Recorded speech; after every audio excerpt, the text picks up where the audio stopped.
Felipe Neto, em sua conta no X, ele fez algumas perguntas para certamente dar aquela passada de pano para o painho, o seu tutu. É o que vem acontecendo muitas vezes. Você não está inscrito, não está seguindo aquele perfil, e aí os primeiros perfis que aparecem quando você abre o X, quem é? São os esquerdistas. Vem aqueles números de esquerdistas que a gente já. Todo dia você vai abrir o X, vem ali o, o senador, o senador Humberto Costa, vem ali o Lindenberg, vem o Felipe Neto e outros. E certamente é um impulsionamento para poder fazer propaganda do governo. Evidentemente, mais fake news do que verdade.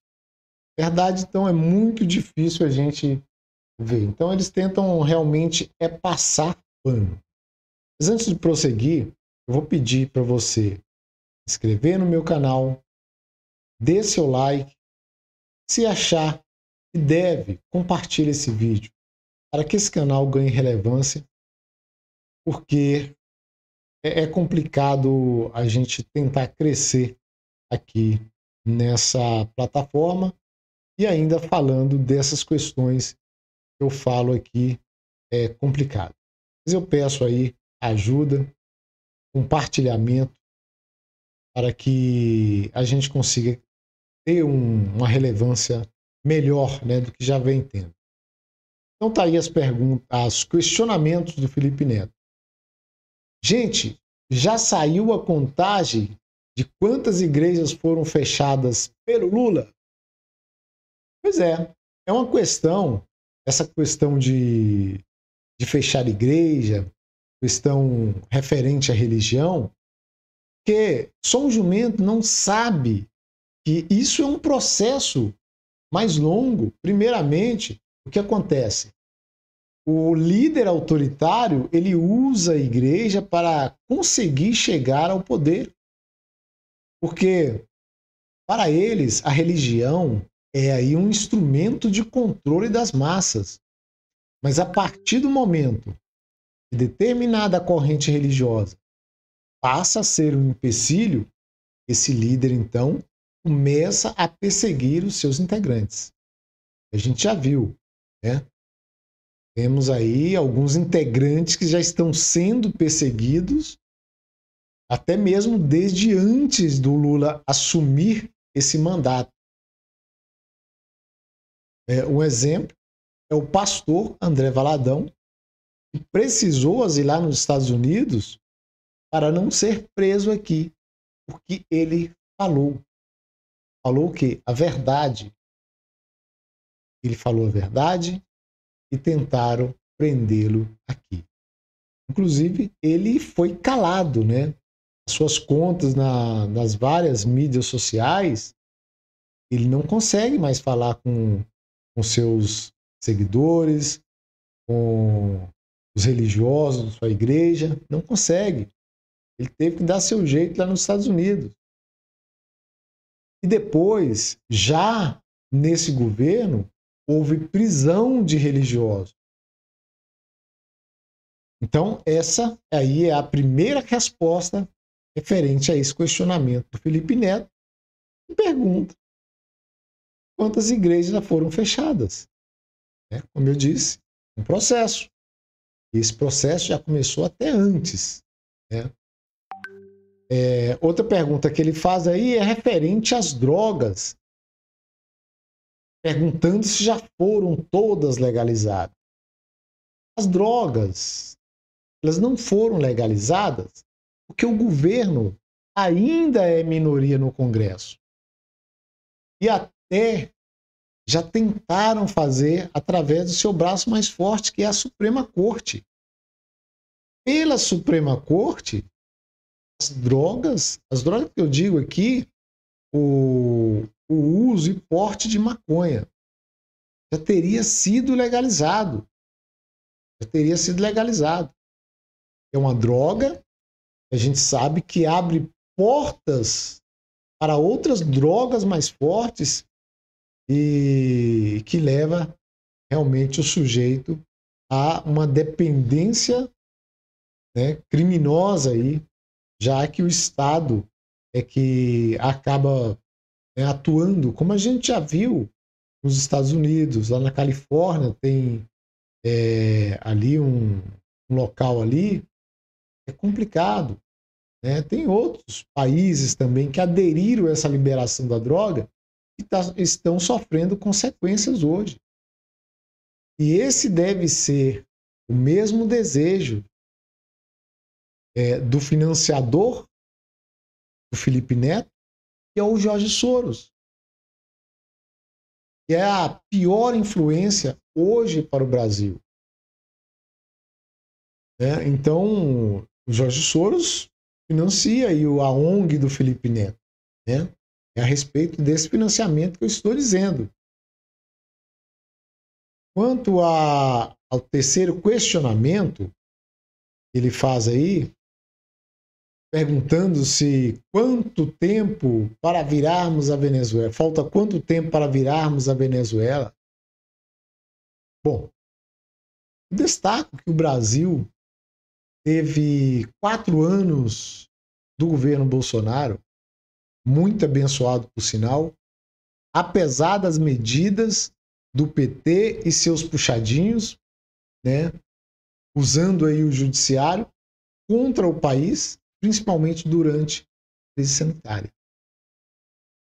O agro conseguiu se sobressair, não parou de produzir e ano a ano vinha tendo recordes e mais recordes de produção de alimentos. E que até hoje, depois de mais de um ano, vem ainda colhendo frutos. Mas, ultimamente, já conseguimos sentir o declínio dessa abundância de produtos do agro. Isso devido a esse governo fazer oposição ao agro brasileiro, em que o Brasil depende muito para sua balança comercial. O país, durante o governo de Jair Bolsonaro, teve uma mudança positiva e mostrou que é possível as estatais darem lucro, que é possível diminuir a carga tributária dos trabalhadores e dos empresários. E ainda assim, o país ganhou em superávit. Mostrou que é possível fazer uma boa administração, evitando desvios de conduta, como era muito forte aí nos primeiros governos do PT. Né? Ou seja, o governo de Jair Bolsonaro evitou o roubo do dinheiro do povo, evitou o roubo do dinheiro do pagador de impostos. Porém, com a chegada desse novo governo, que não tem nada de novo, todas essas conquistas a gente está assistindo, está vendo desmoronar em menos da metade do tempo do mandato. As empresas que estavam dando lucro voltaram agora a dar prejuízo. Mês a mês, a gente está assistindo o governo acumular saldo devedor de bilhões, sendo alcançado aí até agora uma dívida bruta de quase 2 trilhões de reais. Vamos lembrar que o governo Bolsonaro teve no seu início, né, aí as barragens de Brumadinho, eu acredito que foram realmente de Brumadinhos, que teve aí a perda de vidas humanas, e além disso nós tivemos um impacto na arrecadação, né? Então isso afetou a economia do país. Veio depois a crise da invasão da Rússia na Ucrânia, que elevou o petróleo a preços muito altos, né? E outros itens também teve repercussão negativas, como os insumos que são utilizados na agricultura. né? O Jair Bolsonaro teve que ir lá na Rússia para negociar entrega de alimentos, né?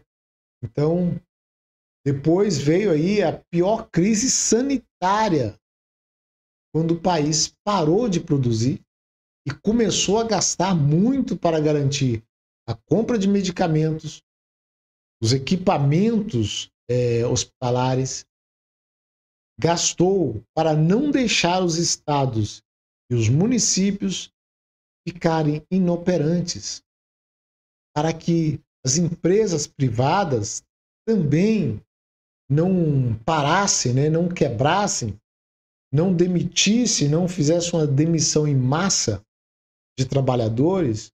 O governo pagou parte do salário desses trabalhadores e ajudou as empresas. E tudo isso só foi possível através de uma gestão responsável, honesta do presidente Bolsonaro e de sua equipe econômica eficiente. Ao passo que esse desgoverno, que aí está, vem só destruindo o que estava trilhando um caminho da prosperidade para os brasileiros. Um desemprego crescente, a inflação crescente também dos alimentos, a volta dos desvios de finalidade na administração federal, a corrupção voltando com força, né? E já tivemos notícia de corrupção aí. Hoje podemos dizer que esse desgoverno está pior do que o segundo mandato da presidenta Dilma. O real hoje, ele já é uma das moedas mais desvalorizadas no mundo. E a gente vem assistindo também aí uma fuga de capital estrangeiro, diria que economicamente, né, respondendo aí esse terceiro questionamento, eu diria que economicamente nós estamos trilhando sim pelo mesmo caminho da Venezuela, e é também um processo, né, que poderá nos levar a uma situação bem difícil aqui no Brasil. E juridicamente, né, acho que muita gente já sabe, já tem conhecimento, né, os brasileiros, inclusive muitos sofrendo com os abusos de poderes aí do judiciário. Eu acredito que já superamos aí em alguns aspectos a Venezuela. Ou seja, o senhor Felipe Neto, em se tratando de análise política, é um analfabeto, ou simplesmente está só cumprindo a cartilha que a gente conhece bem, né? Sabe muito bem de onde vem as ordens. Ele, é claro, faz parte aí do conselhão do Lula e recebe, como já disse, o apoio financeiro através de sua ONG, aí do nefasto Jorge Soros. Então, o que dizer desse rapaz que acha que é o Peter Pan do Piniquim e agora tira a onda de pertencer a um governo que ele mesmo defenestrava, né? Há pouco tempo atrás aí, ele chamava aos xingamentos o Lula de corrupto, ladrão e outros termos aí que são impronunciáveis aqui. Então a gente está vendo que é uma jogada, um jogo de marketing aí nas mídias sociais, tentando ajudar esse governo que a gente viu que já não tem jeito. Mas a gente espera que não dure muito tempo. Então, ficamos por aqui.